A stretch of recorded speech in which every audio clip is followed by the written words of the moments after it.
Facial palsy surgeries are basically divided into nerve surgeries, muscle surgeries, and other static procedures. So, nerve procedures and muscle procedures are known as dynamic procedure, meaning it will give back the full range of activity of the facial muscles. If we are doing a primary nerve repair, we do under microscope, we identify the branches and connect them by microsurgical techniques using very fine suture material of the size 9-0, 10-0, 12-0, like that.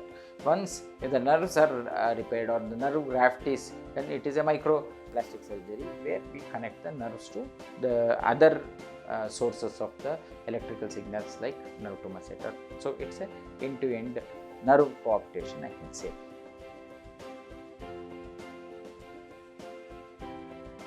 Hi, I am Dr. Prashantha Kesari, Senior Cosmetic, Plastic, Reconstructive and Microvascular Surgeon practicing out of Nypunya Plastic Surgery Team, Bengaluru, India. Facial nerve palsy surgeries are, lot of them are there. If we are doing a primary nerve repair, we do under microscope, we identify the branches and connect them by microsurgical techniques using very fine suture material of the size 9-0, 10-0, 12-0, like that. Once the nerves are repaired or the nerve graft is, then it is a microplastic surgery where we connect the nerves to the other sources of the electrical signals like nerve to masseter. So, it is a end-to-end nerve cooptation, I can say. If other than that, like functional muscle transfer from the thigh involves connecting blood vessels also. Blood vessels of diameter of about 1 millimeter to 2 millimeters are connected to blood vessels in the neck, and again nerve of gracilis is connected to another nerve, and edges are connected to the muscles of facial expression.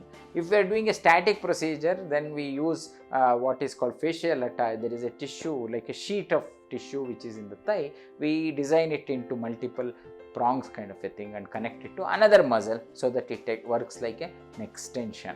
And if we are putting weight on the upper lid, we do what is called blepharoplasty approach and put the weighted on the.